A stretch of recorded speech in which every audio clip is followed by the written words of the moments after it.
Summer வந்தாச்சு. சம்மருக்கு தேவையான ஒரு சில டிப்ஸ்லாம் தான் இன்றைக்கி நம்ம வீடியோவில் பார்க்க போகிறோம். இந்த டிப்ஸ்லாம் கண்டிப்பாக உங்களுக்கு யூஸ்ஃபுல்லாக இருக்கும்னு நினைக்கிறேன். வீடியோ ஃபுல்லாக பாருங்கள். பார்த்துட்டு எந்த டிப்ஸ் வந்து உங்களுக்கு யூஸ்ஃபுல்லாக இருந்ததுன்றதை கமெண்ட்டில் சொல்லுங்கள். அனைவருக்கும் வணக்கம். Welcome to cooks and talks. இப்போ தான் நம்ம சேனல் ஃபஸ்ட் டைம் பார்க்குறீங்கன்னா cooks and talks channel subscribe பண்ணுங்கள். ஃபர்தராக போடுற வீடியோஸ்லாம் நோட்டிஃபிகேஷன் வரதுக்காக பக்கத்திலே இருக்க பெல் ஐக்கானும் கிளிக் பண்ணுங்கள். ஏற்கனவே நம்ம சேனலில் போட்டிருக்க டிப்ஸ் வீடியோஸ்லாம் பார்க்கணுன்னு விருப்பப்பட்டிங்கன்னா வீடியோஸோட லிங்க் வந்து எண்ட் ஸ்க்ரீனில் கொடுத்துருக்கேன். அதை கிளிக் பண்ணியும் பார்க்கலாம். நம்ம சேனலோட பிளேலிஸ்ட்டில் போயிட்டு டிப்ஸ் அண்ட் ட்ரிக்ஸ்னு இருக்கும். அதை கிளிக் பண்ணியும் உங்களுக்கு விருப்பமான வீடியோஸை பார்க்கலாம். இப்போ நம்ம இந்த வீடியோக்குள்ளே போகலாம். இப்போ நம்ம பார்க்க போகிற டிப்ஸ் வந்து என்னென்னு பார்த்தீங்கன்னா, இது வந்து பாதாம் பிசின். இதை வந்து நம்ம சாப்பிட்றதால உடம்பை வந்து நல்லா குளிர்ச்சியாக வச்சுக்கிறதுக்கு ஹெல்ப் பண்ணும். அதே மாதிரி இதில் வந்து பார்த்திங்கன்னா நிறைய ஹெல்த் பெனிஃபிட்ஸும் இருக்குது. இதை வந்து நம்ம ஊற வச்சு ஜூஸஸில் அப்புறம் வந்து பால்லலாம் போட்டு குடிக்கலாம். ஆனால் இதை ஊற வைக்கிறதுக்கு வந்து பார்த்திங்கன்னா ஓவர் நைட் ஊற வச்சா தான் இது நல்லா ஊறி வரும். இதை வந்து சீக்கிரமாக ஊற வைக்கிறதுக்கு என்ன செய்யலான்னு பார்த்தீங்கன்னா, இந்த மாதிரி பாதாம் பிசினை வந்து மிக்சர் ஜாரில் சேர்த்துக்கோங்க. சேர்த்துட்டு இதை வந்து அரைச்சி எடுத்துக்கலாம். உங்களுக்கு வந்து பாலில் ஜூஸஸ்லலாம் வந்து பாதாம் பிசின் போட்டிருக்கிறதே அந்த அளவுக்கு தெரிய தேவையில்லைன்னா நீங்கள் வந்து இதை நல்லா ஃபைன் பவுடராக அரைச்சி எடுத்துக்கலாம். இல்லைனா உங்களுக்கு அந்த நைட்டு ஊற வச்ச அந்த பதத்துக்கு வேணும்னு நினச்சிங்கன்னா நீங்கள் வந்து கொஞ்சம் குறப்பாக அரைச்சி எடுத்துக்கோங்க. இப்போ பார்த்தீங்கன்னா நான் வந்து இந்த மாதிரி பதத்துக்கு வந்து இதை அரைச்சி எடுத்துருக்கேன். இதை வந்து நம்ம இந்த மாதிரி அரைச்சிட்டு இதை வந்து ஒரு பாக்ஸில் போட்டு நம்ம ஸ்டோர் பண்ணி வச்சுக்கலாம். நமக்கு வந்து எப்போல்லாம் வந்து பாதாம் பிசின் வந்து தேவைப்படுதோ அப்போல்லாம் வந்து இதை சட்டுன்னு எடுத்து போட்டு ஊற வச்சுக்கலாம். நம்ம வந்து நைட்டு ஊற வைக்க மறந்துட்டோன்ற பிரச்சனையும் இல்லை. அதே மாதிரி நம்ம வீட்டுக்கு யாராவது சடனாக கெஸ்ட்டெல்லாம் வந்துட்டாங்கன்னா அவங்களுக்கு வந்து சட்டுன்னு எடுத்து ஜூஸ் போட்டு கொடுக்கறதுக்கும் ரொம்பவே யூஸ்ஃபுல்லாக இருக்கும். நம்ம வந்து நல்லா ஃபைன் பவுடராக அரைச்சிருந்தோன்னா இது வந்து ஊற வச்ச அடுத்த நிமிஷமே வந்து நல்லா ஊறி வந்துடும். கொஞ்சம் குறப்பாக அரைச்சிருந்திங்கன்னா இது வந்து நல்லா ஊறி வர்றதுக்கு ஒரு 5 நிமிஷம் போல் ஆகும். இப்போ பார்த்தீங்கன்னா உங்களுக்கு தெரியும் பாதாம் பிசின் வந்து நல்லா ஊறி வந்திருக்கிறது. இனிமேல் வந்து பாதாம் பிசினை ஊற வைக்கிறதுக்கு இந்த டிப்ஸை வந்து நீங்கள் ட்ரை பண்ணி பாருங்கள். இந்த டிப்ஸ் உங்களுக்கு யூஸ்ஃபுல்லாக இருந்ததுன்னா கமெண்ட்டில் சொல்லுங்கள். இப்போ நம்ம பார்க்க போகிற டிப்ஸ் வந்து என்னன்னு பார்த்தீங்கன்னா, இந்த மாதிரி சம்மர் டைமில் வந்து நம்மளுக்கு ஜூஸ்லாம் போடுறதுக்கு எலுமிச்சம்பழம் கொஞ்சம் அதிகமாகவே தேவைப்படும். நம்ம வந்து ஃப்ரீயாக இருக்க நேரத்தில் வந்து இந்த எலுமிச்சம்பழத்தெல்லாம் கட் பண்ணிவிட்டு இந்த ஜூஸை மட்டும் தனியாக பிழிஞ்சு எடுத்துக்கலாம். இந்த மாதிரி பிழிஞ்சு எடுத்துருக்க ஜூஸ் எல்லாம் வந்து வடிகட்டிட்டு ஒரு பாட்டிலில் ஊற்றி நம்ம ஸ்டோர் பண்ணி வச்சுக்கலாம். இந்த மாதிரி நம்ம ஸ்டோர் பண்ணி வச்சுக்கிட்டோம்னா நமக்கு வந்து ஜூஸ்லாம் போடுறதுக்கு சட்டுன்னு எடுத்து யூஸ் பண்ணுறதுக்கு ரொம்பவே ஈஸியாக இருக்கும். நம்ம வந்து இந்த மாதிரி சம்மர் டைம்லலாம் கிச்சனில் வந்து வேலை செய்யும் போது ரொம்பவே டயர்டாக ஃபீல் பண்ணுவோம். அப்போ வந்து பார்த்திங்கன்னா ஒரு பழத்தை கட் பண்ணோன்னா நமக்கு மட்டும்னா பாதி பழம் தான் தேவைப்படும். மிச்ச பாதி பழம் வேஸ்ட் ஆகிடும்ன்றதுக்காகவே யோசிச்சுட்டு நம்ம வந்து ஜூஸ் போட மாட்டோம். இந்த மாதிரி நம்ம ஸ்டோர் பண்ணி வச்சுக்கிட்டோன்னா நமக்கு தேவையான அளவுக்கு ஜூஸ் மட்டும் நம்ம போட்டு மிக்ஸ் பண்ணி ஜூஸ் போட்டுக்கலாம். புளிப்பு சுவை கொஞ்சம் எக்ஸ்ட்ரா வேணும்னா கூட நம்ம வந்து இன்னும் கொஞ்சம் சேர்த்து நம்ம வந்து அதை அட்ஜஸ்ட் பண்ணிக்கலாம்.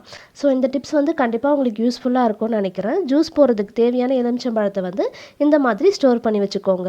எலுமிச்சம்பழம் வந்து கட் பண்ணாமல் முழுசாகவே 1 மாதத்துக்கு மேலேயும் எப்படி நம்ம ஃப்ரெஷ்ஷாக இருக்க மாதிரி ஸ்டோர் பண்ணி வைக்கலான்னு ஏற்கனவே நம்ம போட்டிருக்க டிப்ஸ் வீடியோவில் போட்டிருக்கோம். அதோட லிங்க் வந்து கீழே டிஸ்கிரிப்ஷனில் கொடுக்குறேன். தேவைப்பட்டால் கிளிக் பண்ணி பாருங்கள். இப்போ நம்ம அடுத்த டிப்ஸ்க்கு போகலாம். இப்போ நம்ம பார்க்க போகிற டிப்ஸ் வந்து என்னென்னு பார்த்தீங்கன்னா, இந்த மாதிரி நம்ம முட்டைலாம் வந்து வாங்கும்போது இதை வந்து எப்படி நம்ம ஸ்டோர் பண்ணி வைக்கணும்னு தான் பார்க்க போகிறோம். இந்த முட்டையோட இந்த கூர்மையான பகுதி இருக்குது இல்லைங்களா, இது வந்து அடியில் இருக்க மாதிரி ஸ்டோர் பண்ணி வச்சுக்கோங்க. இந்த மாதிரி இந்த முட்டையோட கூர்மையான பகுதி வந்து நம்ம அடியில் இருக்க மாதிரி ஸ்டோர் பண்ணி வைக்கிறப்போ பார்த்தீங்கன்னா இதோட அந்த மஞ்சள் கரு வந்து இதோட சென்டர்லேயே இருக்கும். அதனால இந்த முட்டை வந்து அவ்வளோ சீக்கிரம் வந்து கெடாது. இனிமேல் வந்து முட்டை வாங்கினீங்கன்னா அதை வந்து இந்த மாதிரி ஸ்டோர் பண்ணி வச்சுக்கோங்க. இப்போ நம்ம அடுத்த டிப்ஸ்க்கு போகலாம். இப்போ நம்ம பார்க்க போகிற டிப்ஸ் வந்து என்னன்னு பார்த்தீங்கன்னா, நம்ம வந்து இட்லி தோசைக்கெலாம் வந்து மாவு அரைச்சி ஸ்டோர் பண்ணி வச்சுருப்போம் இல்லைங்களா, இது வந்து இந்த சம்மர் டைம்லலாம் வந்து பார்த்திங்கன்னா ஒரு 2-3 நாள்லேயே வந்து நல்லா புளிச்ச மாதிரி ஆகிடும். சில நேரம் வந்து பார்த்திங்கன்னா இட்லி தோசைலாம் ஊற்ற முடியாத அளவுக்கு மாவு வந்து நல்லா புளிச்சிருக்கும். அந்த மாதிரி மாவு வந்து ரொம்ப புளிச்ச மாதிரி ஆகாமல் எப்படி நம்ம அதை ஸ்டோர் பண்ணி வச்சு யூஸ் பண்ணலாம் தான் இப்போ நம்ம பார்க்க போகிறோம். மாவு அரைக்கும் போது வந்து பார்த்திங்கன்னா மாவை எடுத்து விடுறதுக்கு கையால் எடுத்து விடாதீங்க.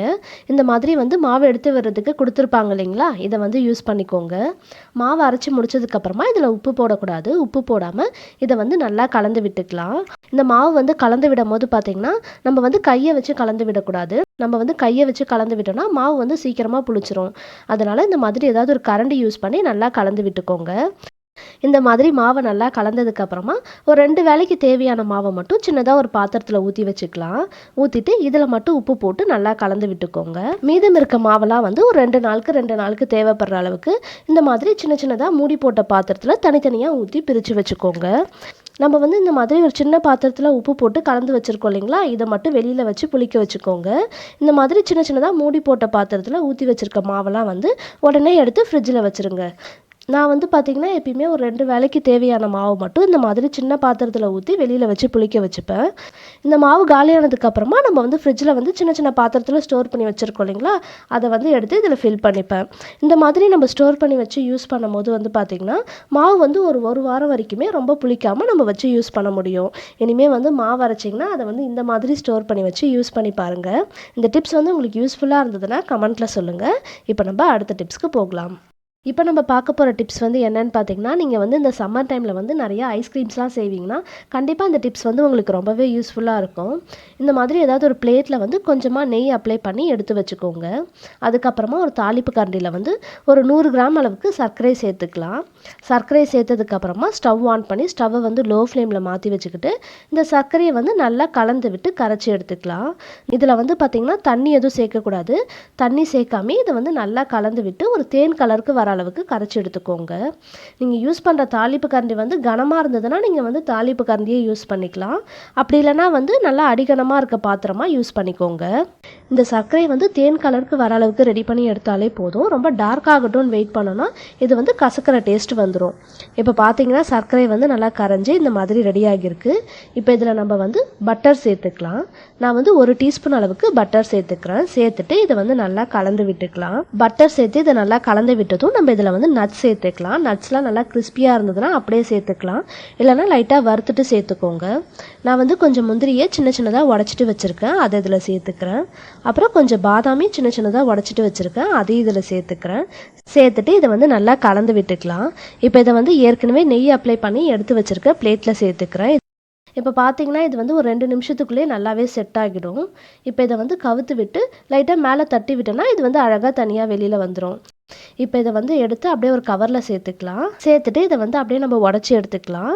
இதை வந்து மத்து வச்சு அப்படி இல்லைனா இந்த மாதிரி பூரி உருட்டுற கட்டை வச்சு சின்ன சின்னதாக இருக்க மாதிரி உடச்சி எடுத்துக்கோங்க. இது வந்து ரொம்ப பெருசாக இல்லாமல் சின்ன சின்னதாக கற்கண்டு பதத்துக்கு உடச்சி எடுத்துக்கோங்க.